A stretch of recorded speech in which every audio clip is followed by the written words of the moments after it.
ಸಣ್ಣದಕ್ಕೂ ಅಪ್ಪ ಅಮ್ಮ ಜಗಳ ಆಡ್ತಾ ಇದ್ರೆ ಮಕ್ಳು ಏನು ಮಾಡ್ತಾರೆ, ಅವ್ರಿಗೂ ಆ ಜಗಳ ಆಡುವ ಬುದ್ಧಿಯೇ ಬರುತ್ತೆ.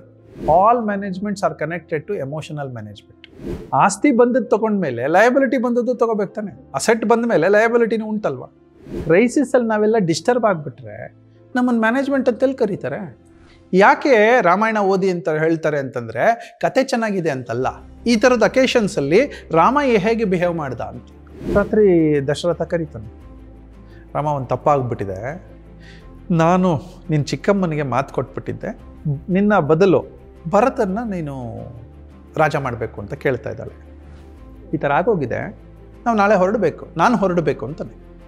ಅವಳು ಹೇಳ್ತಾಳೆ, ನಿನ್ನನ್ನು ನನ್ನ ಮದುವೆ ಆಗಿದ್ದು ನಿನ್ನನ್ನು ಒಂಟಿಯಾಗಿ ಬಿಡಕ್ಕ, ನಾನು ನಿನ್ನ ಜೊತೆ ಬರ್ತೀನಿ. ರಾಮ ಕಾಡಿಗೆ ಹೊರಟೋಗ್ತಾನೆ. ಎಲ್ಲ ಒಂದು ಸ್ವಲ್ಪ ದೂರ ಹೋದ್ಮೇಲೆ ಎಲ್ಲರೂ ಬಂದು ಬಿಟ್ಕೊಡ್ತಾರೆ. ಆಮೇಲೆ ಒಂದು ಕ್ಯಾಂಪಲ್ಲಿ ಕೂತ್ಕೋತಾನು.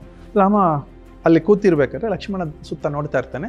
ಭರತ ಬರೋದು ಗೊತ್ತಾಗತ್ತೆ, ಅವನೊಂದು ಸೈನ್ಯ ಬರೋದು ಗೊತ್ತಾಗುತ್ತೆ. ತಕ್ಷಣ ರಾಮಂಗೆ ಹೇಳ್ತಾನೆ, ಯುದ್ಧಕ್ಕೆ ರೆಡಿ ಆಗು ಅಂತ. ಸರಿ, ಅವನು ಹತ್ರ ಬರ್ತಾನೆ. ಅವನು ಬಂದಿದ್ದ ಉದ್ದೇಶ ಹೇಳ್ತಾನೆ, ನೀನು ಇಲ್ಲದೆ ಇರೋ ನನಗೆ ಅಲ್ಲಿ ಬದುಕೋಕ್ಕಾಗಲ್ಲ, ನೀನು ಯಾವ ಸಿಂಹಾಸನದ ಮೇಲೆ ಕೂತ್ಕೋಬೇಕಾಗಿತ್ತು ಆ ಸಿಂಹಾಸನದ ಮೇಲೆ ನನಗೆ ಕೂತ್ಕೊಳ್ಳೋಕ್ಕೆ ಇಷ್ಟ ಇಲ್ಲ, ಹಾಗಾಗಿ ನೀನು ಬಂದು ಕೂತ್ಕೊ ಅಂತ. ರಾಮ ಆಗಲ್ಲ, ನಾನು ಆಲ್ರೆಡಿ ಮಾತು ಕೊಟ್ಟಾಗಿದೆ ಅಂತ. ಮತ್ತೆ ಭರತ ವಾದ ಮಾಡ್ತಾನೆ, ನಂದಲ್ವ ಇವಾಗ ರಾಜ್ಯ, ನಾ ಬಿಟ್ಕೊಡ್ಬೋದಲ್ವ ಅಂತ. ಆದರೆ ನಿನ್ನ ತಾಯಿಯ ಗೌರವ, ನಮ್ಮ ಅಪ್ಪನ ಗೌರವ, ನಿನ್ನ ಗೌರವ ಎಲ್ಲವೂ ಉಳಿಬೇಕಾದ್ರೆ ನಾನು ಹೋಗ್ಲೇಬೇಕು. ನಾನು ಡಿಸೈಡ್ ಮಾಡಿ ಆಗಿದೆ, ಮತ್ತೆ ಯಾಕೆ ನಾನು ಚೇಂಜ್ ಮಾಡ್ಕೊಳ್ಳಿ. Stubbornness in management, consistency in his thoughts. ಈಗಿನವ್ರು ಯಾರಾದರೂ ಆಗಿದ್ರೆ, ಒಬ್ರು ಬೇಜಾರು ಮಾಡ್ಕೊಂಡು ಒಂದು ಮಂತ್ರಿಗಿರಿ ಕೊಟ್ಟಿಲ್ಲ ಅಂತಂದರೆ ಅವತ್ತು ಬೇಜಾರು ಮಾಡ್ಕೊಂಡು ಎಲ್ಲರನ್ನೂ ಬೈದು ಬಿಡೋದು. ನಾಳೆ ಮಂತ್ರಿಗಿರಿ ಕೊಡ್ತಾರೆ ಅಂದ ತಕ್ಷಣನೇ ವಾಪಸ್ ಆಗ್ಬಿಡೋದು, ಸೇಲ್ ಆಗಿಬಿಡ್ತಾರೆ. ರಾಮ ಸೇಲ್ ಆಗಲಿಲ್ಲ. ಎಂತಹ ಪವರ್ಫುಲ್ ಅಕೇಶನ್ಸ್ ಬಂದರೂ ಅವ್ನು ಸೇಲ್ ಆಗಲಿಲ್ಲ. ಪಾಸಿಟಿವ್ ಟು ನೆಗೆಟಿವ್ ಅಕೇಶನ್ ಬಂದಾಗ್ಲೂ ಕೂಡ ಅವನು ಅಲ್ಲಿ ಅಂಟ್ಕೊಳ್ಳಿಲ್ಲ. ನೆಗೆಟಿವ್ ಟು ಪಾಸಿಟಿವ್ ವಾಪಸ್ ಬಂದಾಗಲೂ ಕೂಡ ಅಲ್ಲೂ ಅಂಟ್ಕೊಳ್ಳಿಲ್ಲ. ಅವನು ತನ್ನ ನಿರ್ಧಾರ ಅಚಲ, ಸ್ಪಷ್ಟ ಇತ್ತು. ಅದು ರಿಜಿಡು ಹೌದು, ಫ್ಲೆಕ್ಸಿಬಲ್ಲು ಹೌದು. ಸರಿ, ಭರತನಿಗೆ ಹೇಳಿ ಕಳಿಸ್ತಾನೆ, ನಾನು ಇರಲ್ಲ 14 ವರ್ಷ ನಾನು ಇದ್ದೀನಿ ಅಂತ ಅಂದ್ಕೊಂಡು ನೀನು ರೂಲ್ ಮಾಡೋದು, ನನಗೆ ಹಂಗಿರೋಕ್ಕಾಗಲ್ಲ ಅಂತಾನೆ. ಭರತ ಕೇಳ್ತಾನೆ, ನೀನು ಇಲ್ಲದೆ ಇರೋ ಜಾಗದಲ್ಲಿ ನಾನು ಸಿಂಹಾಸನದ ಮೇಲೆ ಕೂತ್ಕೊಳ್ಳಲ್ಲ, ನಾನು ಕೆಳಗೆ ಕೂತ್ಕೋತೀನಿ, ಇನ್ಯಾವುದೋ ಇನ್ನೊಂದು ಸೀಟಲ್ಲಿ ಕೂತ್ಕೋತೀನಿ. ಆದರೆ ನೀನು ಅಂತ ಹೇಳೋಕ್ಕೆ ನನಗೊಂದು ನಿನ್ನ ಕಾಲು ಚಪ್ಪಲಿ ಕೊಡು, ಪಾದಕ್ಕೆ ಕೊಡು ಕೊಡ್ತಾನೆ. ಅಲ್ಲಿ ಅದನ್ನು ಇಟ್ಟು 14 ವರ್ಷ ಪೂಜೆ ಮಾಡ್ತಾನೆ. Consistency of Bharata. ಇಲ್ಲಿ ನಾವು ಕಲಿಯುವಂಥದ್ದು ಏನಿದೆ ಅಂದರೆ, ವಂಡರ್ಫುಲ್ ಪಾರ್ಟ್ನರ್ಶಿಪ್ ಅಂದರೆ ಏನು ಅಂತ. ರೈಟ್, 4+1 5 ಜನರ ಪಾರ್ಟ್ನರ್ಶಿಪ್. ಯಾರ್ದು? ರಾಮಂದು, ಲಕ್ಷ್ಮಣಂದು, ಭರತಂದು, ಶತ್ರುಘ್ನ ಲಕ್ಷ್ಮಣನ ತಮ್ಮ. ಸೊ ಇವರೆಲ್ಲರೂ ಒಂದೇ ಥಾಟ್ ಪ್ರೊಸೆಸ್ಸಲ್ಲಿ ಇರ್ತಾರೆ. ಎಲ್ಲ ತಪ್ಪಾಗೋಗಿದೆ, ಆ ತಪ್ಪನ್ನು ಇಮ್ಮಿಡಿಯೇಟ್ಲಿ ರೆಕ್ಟಿಫೈ ಮಾಡ್ಕೋತಾರೆ, ಇಮ್ಮಿಡಿಯೇಟ್ಲಿ ಅದಕ್ಕೊಂದು ರೂಪರೇಷೆ ಕೊಡ್ತಾರೆ. ಯಾರೂ ಬೇಜಾರಾಗಿಲ್ವೇನೋ ಅನ್ನೋ ಹಾಗೆ ರಾಮ ಈ ಕ್ರೈಸಿಸ್ ಪೀರಿಯಡನ್ನು ಒಂದಿನೂ ಕೈಕೇಯಿನ ಬೈಲಿಲ್ಲ, ದಶರಥನ ಬೈಲಿಲ್ಲ. ನಿನ್ನಿಂದ ನನ್ನ ಜೀವನ ಹಿಂಗಾಗೋಯ್ತು ಅಂತ ಹೇಳಲೇ ಇಲ್ಲ. ನಾವೇನು ಮಾಡ್ತೀವಿ, ಸಣ್ಣ ವಿಷಯ ಮನೆಯಲ್ಲಿ ಗಂಡ ಹೆಂಡತಿ ಕಿತ್ತಾಡ್ತೀವಿ, ಸಣ್ಣ ವಿಷಯ ಮಕ್ಕಳು ಅಪ್ಪ ಮಕ್ಕಳು ಕಿತ್ತಾಡ್ತೀವಿ, ಸಣ್ಣ ವಿಷಯ ದೊಡ್ಡವರು ಚಿಕ್ಕವರು ಕಿತ್ತಾಡ್ತೀವಿ, ಪಾರ್ಟ್ನರ್ಸ್ ಕಿತ್ತಾಡ್ತೀವಿ. ಏನಕ್ಕೆ? ಸಣ್ಣ ವಿಷಯವನ್ನು, ಇಂಥ ದೊಡ್ಡ ವಿಷಯವನ್ನು ರಾಮ ಇಶ್ಯೂ ಮಾಡೋಕ್ಕೆ ಹೋಗಲೇ ಇಲ್ಲ. ರಾಮ ಮಾಡಲಿಲ್ಲ, ಸೀತೆ ಮಾಡಿದ್ಲ ಅಂದರೆ ಅವಳು ಮಾಡಲಿಲ್ಲ, ಆ ಮನೆಯ ಸೊಸೆ ಅವಳು. ಲಕ್ಷ್ಮಣ ಮಾಡಿದ್ನ? ಇಲ್ಲ. ಆಗೋಯ್ತು. ಇದು ರಾಮನ ಥಾಟ್ ಪ್ರೊಸೆಸ್ ಪವರ್ಫುಲ್ ಆಗಿದ್ದರಿಂದ ಯಾರು ಇಶ್ಯೂ ಮಾಡಲಿಲ್ಲ, ಎಲ್ಲ ಅಕ್ಸೆಪ್ಟ್ ಮಾಡಿಕೊಂಡ್ರು. ರಾಮನ್ ಅಕ್ಸೆಪ್ಟ್ ಮಾಡಿದ್ಮೇಲೆ ರಾಮನ್ ಥಾಟ್ ಪ್ರೊಸೆಸ್ನು ಅಕ್ಸೆಪ್ಟ್ ಮಾಡಿದ್ರು. ಬ್ಯೂಟಿಫುಲ್. ಪಾರ್ಟ್ನರ್ಶಿಪ್ ಕಲಿಬೋದು, ಇಲ್ಲಿ ರಿಸೋರ್ಸ್ ಮ್ಯಾನೇಜ್ಮೆಂಟ್ ಕಲಿಬೋದು, ಕ್ರೈಸಿಸ್ ಮ್ಯಾನೇಜ್ಮೆಂಟ್ ಕಲಿಬೋದು. ಇದೆಲ್ಲ ಮ್ಯಾನೇಜ್ಮೆಂಟೇ. ಎಮೋಷನಲ್ ಮ್ಯಾನೇಜ್ಮೆಂಟ್ ಕಲಿಬೋದು. ರಾಮನಿಗೆ ಸಾವಿರಾರು ಸಚ್ ಅಕೇಶನ್ಸ್ ಬರುತ್ತೆ. ಈ ಎಲ್ಲ ಅಕೇಶನ್ಸಲ್ಲೂ ಅವನು ನೆಗೆಟಿವ್ ಥಾಟ್ ಪ್ರೊಸೆಸ್ಗೆ ಹೋಗಲ್ಲ, ಇದ್ದಿದ್ರಲ್ಲಿ ಪಾಸಿಟಿವ್ ಥಾಟ್ ಪ್ರೊಸೆಸ್ಸಲ್ಲೇ ಇರ್ತಾನೆ. ರಾಮನ ವ್ಯಕ್ತಿತ್ವ ಎಷ್ಟು ಪವರ್ಫುಲ್ ಇರುತ್ತೆ ಅಂದರೆ, ಎಲ್ಲೋ ದೂರದಲ್ಲಿರುವ ಲಂಕೆಯಲ್ಲಿರುವ ವಿಭೀಷಣನಿಗೆ ರಾಮನ ಮೇಲೆ ಯುದ್ಧ ಮಾಡಬೇಡ ಅಂತ ಹೇಳ್ತಾರೆ. ರಾವಣನಿಗೆ ಅವನು ಅಡ್ವೈಸ್ ಮಾಡ್ತಾನೆ, ವಿಭೀಷಣ ನೀನು ರಾಮನ ಮೇಲೆ ಯುದ್ಧ ಮಾಡಬೇಡ, ಯಾಕೆ ಅಂದರೆ ಅವನು ನೀಯತ್ತಲ್ಲಿ, ವ್ಯಾಲ್ಯೂ ಸಿಸ್ಟಮಲ್ಲಿ ಅವನು ಮೋರ್ ಪವರ್ಫುಲ್.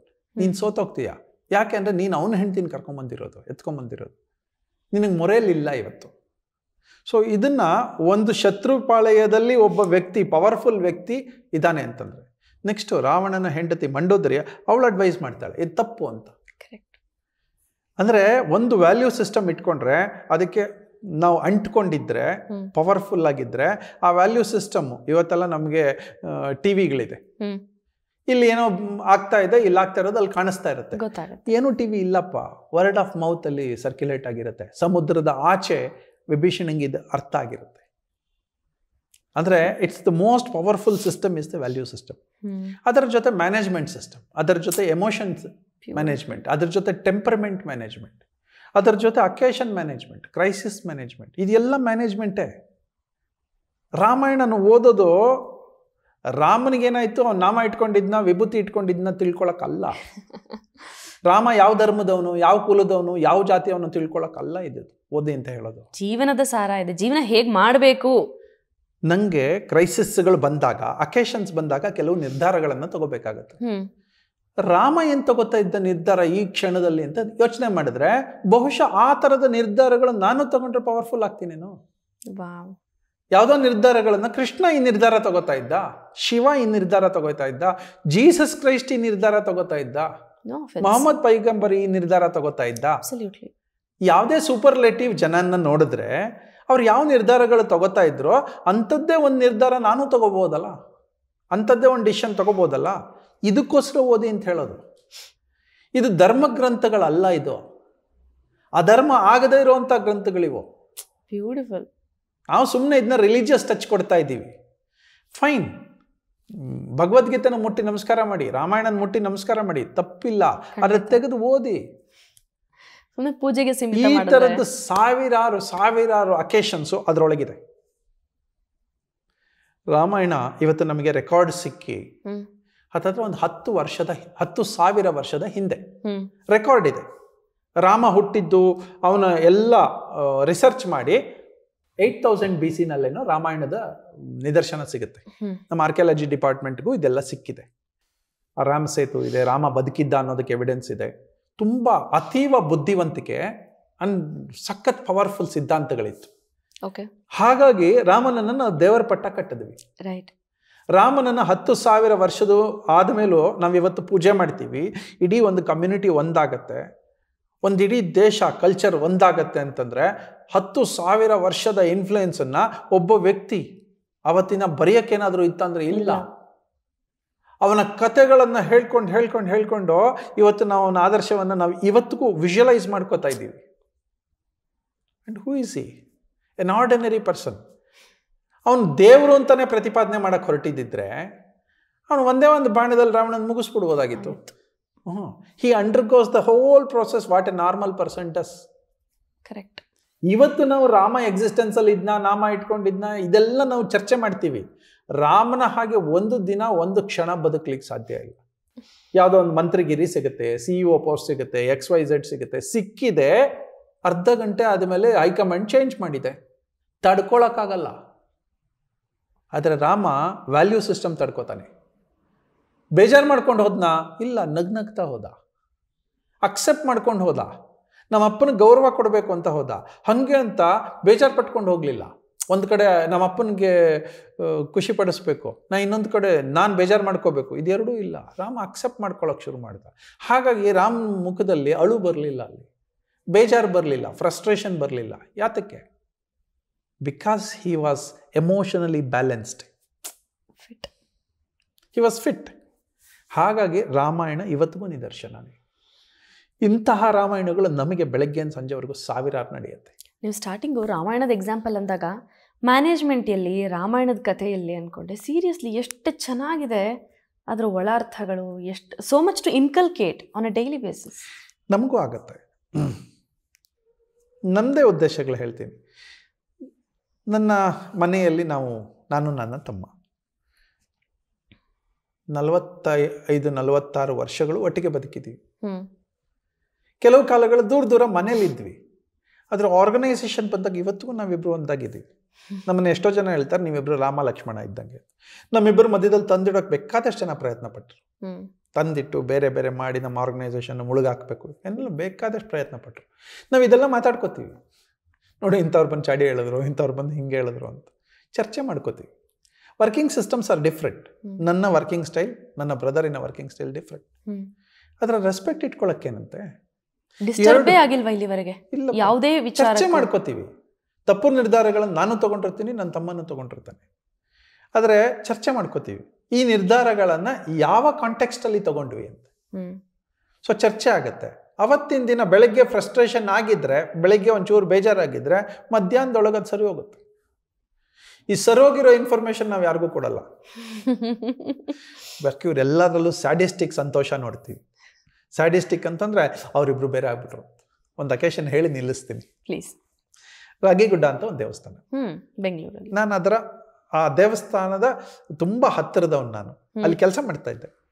ಚಪ್ಪಲಿ ಎತ್ತಿಡೋದ್ರಿಂದ ಹಿಡಿದು, ಊಟ ಹಂಚೋದ್ರಿಂದ ಹಿಡಿದು, ಅಲ್ಲಿ ಟೋಕನ್ ಕೊಡೋದು. ಯಾವಾಗಿದು? ನನ್ನ ಯಂಗರ್ ಡೇಸ್ ಅಲ್ಲಿ 18-20 ವರ್ಷದವರೆಗೂ ನಾನು ಅಲ್ಲಿದ್ದವನು. ಆ ದೇವಸ್ಥಾನದ ವಾತಾವರಣದಲ್ಲಿ ಬದುಕಿದ್ದವನು. ಹಿಂಭಾಗದಲ್ಲಿ ನನ್ನ ಮನೆ. ಅದು ನಂಗೆ ಆಟಕ್ಕೆ ಜಾಗ ಆಗಿತ್ತು, ಪಾಠಕ್ಕೆ ಜಾಗ ಆಗಿತ್ತು, ನನ್ನ ಯೋಗಕ್ಕೆ, ತಾಕತ್ತಿಗೆ, ಎಲ್ಲದಕ್ಕೂ ಒಂದು ದೇವಸ್ಥಾನ. ನನಗೆ ಹನುಮಂತನ ದೇವಸ್ಥಾನ, ಅಲ್ಲಿ ಹಿಂದೆ ಹೋಗಿ 1000 ದಂಡ ಹೊಡಿತಾ ಇದ್ದೆ.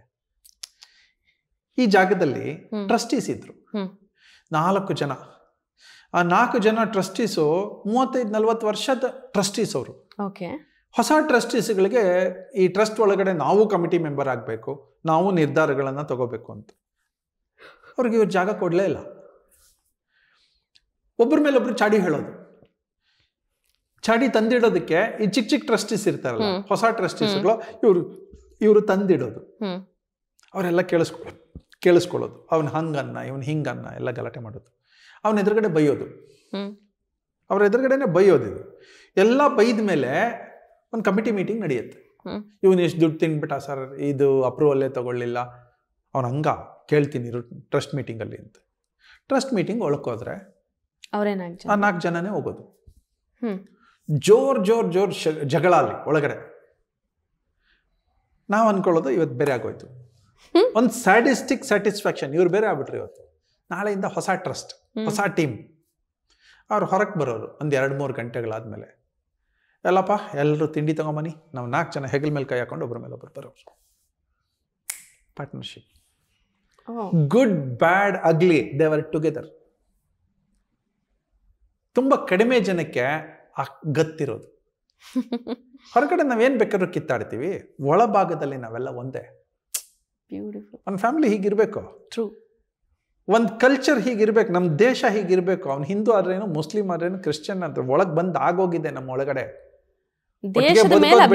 ಒಟ್ಟಿಗೆ ಬದುಕೋದು ಬಿಟ್ರೆ ನಮ್ಗೆ ಆಪ್ಷನ್ ಇಲ್ಲ. ಹಿಸ್ಟ್ರಿ ಏನ್ ಕಲ್ಸುತ್ತೆ? ಅಲೆಕ್ಸಾಂಡರ್ನ ಯಾವನೋ ಒಬ್ಬ ಅಂಬಿ ಕುಮಾರ ಕರ್ಕೊಂಬಂದ. ಅವನು ಹೊರಗಿನವನು, ಇವನ್ ಸಣ್ಣ ಆಸೆಗಳನ್ನು ತೀರಿಸ್ಕೊಳ್ಳೋದಕ್ಕೋಸ್ಕರ ಕರ್ಕೊಂಬಂದ. ಇವತ್ತು ನಮ್ಮದೇ ಜನ ಪಾಕಿಸ್ತಾನದವ್ರನ್ನ ಕರ್ಕೊಂಬರ್ತೀವಿ, ಬಾಂಗ್ಲಾದೇಶದವ್ರನ್ನ ಕರ್ಕೊಂಬರ್ತೀವಿ, ಚೈನಾದವ್ರನ್ನ ಕರ್ಕೊಂಬರ್ತೀವಿ, ನಮ್ಮ ದೇಶದ ವಿರುದ್ಧ. ವೈ ದಿಸ್ ಇಸ್ ನೀಡೆಡ್ ಅಂತ ಅವ್ರಿಗೆ ಒಂದ್ಸಲ ಅನ್ನಿಸ್ಬೇಕು. ಅವರು ಬಂದರೆ ಇದು ನೋನ್ ಡೆವಿಲ್, ಅವರು ಅನ್ಕೊಂಡಿದ್ದಾರೆ ಅವರು ಅನ್ನೋನ್ ಏಂಜಲ್ ಅಂತ. ಅವರು ಸ್ಟ್ರಾಂಗರ್ ಡೆವಿಲ್. ಈಗಿದೆಯಲ್ಲ ಡೆವಿಲ್ ಅಂತ ಇವ್ರು ಏನು ಅನ್ಕೊಂಡಿರ್ತಾರೆ, ಯಾರು ಇನ್ಸೆಕ್ಯೂರಿಟಿ ಅನ್ಕೊಂಡಿರ್ತಾರಲ್ಲ, ಇದರ 100 ಪಟ್ಟು ಕೆಟ್ಟದದು. ನಾನು ಇದನ್ನ ಎಲ್ರಿಗೂ ಹೇಳ್ತೀನಿ. ಪಾಕಿಸ್ತಾನ ಚೆನ್ನಾಗಿದೆಯಾ ಇವತ್ತು? ಅವರು ಹೇಟಿಸಮ್ ಶುರು ಮಾಡಿದ್ದಾರೆ. ಯಾವತ್ತಿಂದ? 1947 ಹೇಟಿಸಮ್ಮೇ ಅವ್ರಿಗೆ. ಚೆನ್ನಾಗಿದ್ದಾರಾ? ಇಲ್ಲ. ಅವರು ಉದ್ಧಾರ ಆಗ್ಬೇಕಾಗಿತ್ತಲ್ಲ, ಆಗ್ಲಿಲ್ಲಲ್ಲ. ನಾನು ಇದರಲ್ಲೇ ಹೇಳ್ತೀನಿ, ಅಬುದಾಬಿ, ದುಬೈ, ಅಲ್ಲಿ ಹೋದ್ರೆ ಒಂದು ಹೇಟದ ಮಾತುಗಳಿಲ್ಲ. ಒಂದು ಯಾರಾದ್ರೂ ಒಬ್ಬರ ಇನ್ನೊಬ್ಬನ ಹೇಟ್ ಮಾಡಲ್ಲ, ಇನ್ಸಲ್ಟ್ ಮಾಡಲ್ಲ, ಕೆಟ್ಟ ಮಾತಾಡಲ್ಲ. ಒಂದು ಬ್ಲಡ್ ಶೆಡ್ ಇಲ್ಲ, ಒಂದು ಮೋಸ ಇಲ್ಲ, ಒಂದು ಕಳ್ಳತನ ಇಲ್ಲ. ನಾನು ರಾಮರಾಜ್ಯ ಅಂತಂದ್ರೆ ಅಬುದಾಬಿ, ದುಬೈ ಬಗ್ಗೆ ಹೇಳ್ತೀನಿ. ಅರ್ಧ ರಾತ್ರಿಯಲ್ಲಿ ನೀವು ಹೆಣ್ಮಕ್ಳು ಎಲ್ಲಿಗೆ ಬೇಕಾದ್ರೂ ಸುತ್ತಬಹುದು, ಒಂದು ಭಯ ಇಲ್ಲ. ಹಂಗೆ ಅಂತ ಬೆಳಗ್ಗೆಯಿಂದ ಸಂಜೆವರೆಗೂ ಪೊಲೀಸರು ಎಲ್ಲ ಕಡೆ ಕಾಯ್ತಾ ಇರ್ತಾರ ಅಂದ್ರೆ ಇಲ್ಲ. ಅಲ್ಲಿನ ಸಿಸ್ಟಮ್ ಆಗಿದೆ. ಅವರಲ್ಲೊಂದು ಹ್ಯಾಪಿನೆಸ್ ಗವರ್ಮೆಂಟ್ ಅಂತ ಒಂದು ಮಾಡಿದ್ದಾರೆ. ಆ ಹ್ಯಾಪಿನೆಸ್ ಡಿಪಾರ್ಟ್ಮೆಂಟ್ ಇದೆ, ಅದಕ್ಕೊಬ್ಬರು ಮಂತ್ರಿ ಇದ್ದಾರೆ. ಇನ್ನೊಂದು ಹೇಳ್ಬಿಡ್ತೀನಿ. ದುಬೈಗೆ, ಅಬುದಾಬಿಗೆ ಹೋಗಿದ್ದೆ. ಅಬುದಾಬಿಯಲ್ಲಿ ನನ್ನ ಕಸಿನ್ ಇದ್ದಾನೆ. ಹೀಗೆ ಕಾರಲ್ಲಿ ಟ್ರಾವೆಲ್ ಮಾಡಬೇಕಾದ್ರೆ ಅಲ್ಲೊಂದು ದೊಡ್ಡ ಶೇಖ್ ಜಾಯದ್ ಅಂತ ಒಂದು ಫೋಟೋ. ಯಾರು ಇವನು ಅಂತ ಕೇಳಿದೆ. ನನ್ನ ತಮ್ಮ ಇವನು ಶೇಖ್ ಜಾಯದ್ ಅಂತಂದ. ನನ್ನ ತಮ್ಮನ ಹೆಂಡತಿ ಅಲ್ಲೇ ಹುಟ್ಟಿ ಬೆಳೆದವಳು. ಅವಳೇನಂದ್ಲು ಗೊತ್ತಾ? ದಯವಿಟ್ಟು ಇವ್ರನ್ನ ಏಕವಚನದಲ್ಲಿ ಕರಿಬೇಡಿ, ಅವ್ರನ್ನ ಗೌರವದಲ್ಲಿ ಕರೀರಿ. ಆ ಗೌರವ ಅವರು ಇವತ್ತಿನವರೆಗೆ ಅವ್ರು ಇದ್ದಾರೆ ಅನ್ನೋದಕ್ಕೋಸ್ಕರ ಈ ಊರು ಇಷ್ಟು ಚೆನ್ನಾಗಿದೆ. ಅವರೊಬ್ಬರನ್ನು ಕೆಟ್ಟದಾಗಿ ನಡೆಸ್ಕೊಂಡಿಲ್ಲ. ಅವ್ರ ಬಗ್ಗೆ ನಮ್ಗೆ ಅಷ್ಟು ಗೌರವ ಇದೆ. ಹಾಗಾಗಿ ಪ್ಲೀಸ್ ಗಿವ್ ರೆಸ್ಪೆಕ್ಟ್. ಅದು ನಾನು ಏಕವಚನದಲ್ಲಿ ಮಾತಾಡಿರ್ಬೋದು, ಯಾವ ನೀವು ಅಂತ ಕೇಳಿದೆ ಅಷ್ಟೇ. ತಕ್ಷಣ ತಿದ್ಕೊಂಡೆ, ಐ ಆಮ್ ಸಾರಿ ಅಂತ. ಯಾಕೆಂದ್ರೆ ಡೆಫಿನೆಟ್ಲಿ ಆ ವ್ಯಕ್ತಿ ಬಗ್ಗೆ ಇಷ್ಟು ಗೌರವ ಇದೆ ಅಂತಂದ್ರೆ ಆ ಇಡೀ ಕಮ್ಯುನಿಟಿನಲ್ಲಿ ಇಂಡಿಯನ್ಸ್ ಬಗ್ಗೆ ಅವ್ರಿಗೆ ಗೌರವ. ಇದಾದ್ಮೇಲೆ ಸುಮಾರು ಸಲ ನಾನು ಅಲ್ಲಿಗೆ ಹೋಗಿ ಬಂದೆ, ಸ್ಟಡಿ ಟೂರ್ ಆಗೇ ಹೋಗಿದ್ದೀನಿ. ಅಲ್ಲಿ ಒಂದು ದಿನನೂ ನಂಗೆ ಇನ್ಸೆಕ್ಯೂರ್ ಫೀಲ್ ಆಗಿಲ್ಲ, ಒಂದು ದಿನನೂ ಬೇಜಾರಾಗಿಲ್ಲ. ಇಲ್ಲಿನಷ್ಟು ಗ್ಲಾಮರ್ ಇಲ್ಲದೆ ಇರ್ಬೋದು, ಅಲ್ಲಿನ ಗ್ಲಾಮರೇ ಬೇರೆ. ಅಲ್ಲಿ ಹಣಕಾಸಿನ ಗ್ಲಾಮರು, ಚೆನ್ನಾಗಿ ತಿನ್ನೋದು ಕುಡಿಯೋದು ಇದೆಲ್ಲ ಉಂಟು. ಆದರೆ ಒಂದು ಕೆಟ್ಟ ಭಾಷೆ ಬಳಸಲ್ಲ, ಇರಿಟೇಟ್ ಮಾಡಲ್ಲ. 7 ದಿನ ಇದ್ದೀನಿ, 7 ದಿನದಲ್ಲಿ 1 ಸೆಕೆಂಡ್ ನನಗೆ ಇರಿಟೇಟ್ ಆಗಿಲ್ಲ. ಸೊ ಹಾಗಾಗಿ ಇದೆಲ್ಲ ಮ್ಯಾನೇಜ್ಮೆಂಟ್ ಯಾರಲ್ಲಿರುತ್ತೆ? ಯಾರ್ದೋ ಒಬ್ಬರ ದೊಡ್ಡವರ ತಲೆಯಲ್ಲಿರುತ್ತೆ, ನನ್ನ ಊರನ್ನ ನಾನು ಚೆನ್ನಾಗಿ ನಡೆಸ್ಕೋಬೇಕು. ನಮ್ಮ ಎಲೆಕ್ಟೆಡ್ ರೆಪ್ರೆಸೆಂಟೇಟಿವ್ಸ್ಗೆ ಇದು ಬಂದ್ಬಿಟ್ರೆ, ನನ್ನ ಊರು, ನನ್ನ ಕಾನ್ಸ್ಟಿಟ್ಯೂನ್ಸಿ, ನಾನು ಮಹಾರಾಜ 5 ವರ್ಷ, ನನಗೆ ಫಂಡ್ಸ್ ಇದೆ, ನಂಗೆ ಜನ ಇದ್ದಾರೆ, ನಾನು ನನ್ನ ಕಾನ್ಸ್ಟಿಟ್ಯೂನ್ಸಿನ ತುಂಬ ಚೆನ್ನಾಗಿ ಇಟ್ಕೋಬೇಕು, ಇಲ್ಲಿ ಕಳ್ತನ ಇರಬಾರ್ದು, ಇಲ್ಲಿ ಒಳ್ಳೆ ಮೆಡಿಕಲ್ ಫೆಸಿಲಿಟಿ ಸಿಗ್ಬೇಕು, ಇಲ್ಲಿ ಜಾತೀಯತೆ ಇರಬಾರ್ದು ಅಂತ ಅವ್ರಿಗೆ ಅನ್ನಿಸ್ಬೇಕು. ನಾನು ನನ್ನ ಊರನ್ನ ಕಾನ್ಸ್ಟಿಟ್ಯೂನ್ಸಿನ ತುಂಬ ಚೆನ್ನಾಗಿ ನಡೆಸ್ಕೋತೀನಿ, ಎಲ್ಲರೂ ಈಕ್ವಲ್, ನೋಬಡಿ ಈಸ್ ಇನ್ಈಕ್ವಲ್. ಇದನ್ನೇ ದೊಡ್ಡ ದೊಡ್ಡವ್ರು ಹೇಳಿದ್ದು. ಅಂಬೇಡ್ಕರ್ ಹೇಳಿದ್ದಿದೆ, ಬಸವಣ್ಣ ಹೇಳಿದ್ದಿದೆ, ಬುದ್ಧ ಹೇಳಿದ್ದಿದೆ, ವಿಷ್ಣು ಹೇಳಿದ್ದಿದೆ, ಶಿವ ಹೇಳಿದ್ದಿದೆ. ಬದುಕೊಳ್ಳಿ ಎಲ್ಲರೂ ಚೆನ್ನಾಗಿ ಅಂತ ಅಷ್ಟೇ.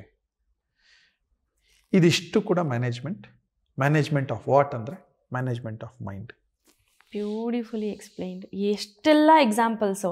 ನಾವು ಸುಮ್ಮನೆ ಒಂದು ಸ್ಟೋರಿ ಯಾಕೆ ಕೇಳಿರ್ತೀವಿ, ಅದರಿಂದ ಏನೋ ಒಂದು ತಾತ್ಪರ್ಯ ಎತ್ಕೊಳ್ಬೋದು ಅಂದರೆ ಇಷ್ಟು ಚೆನ್ನಾಗಿರೋದನ್ನು. Wow, these are life lessons, life skills. Beautiful. Thank you so much.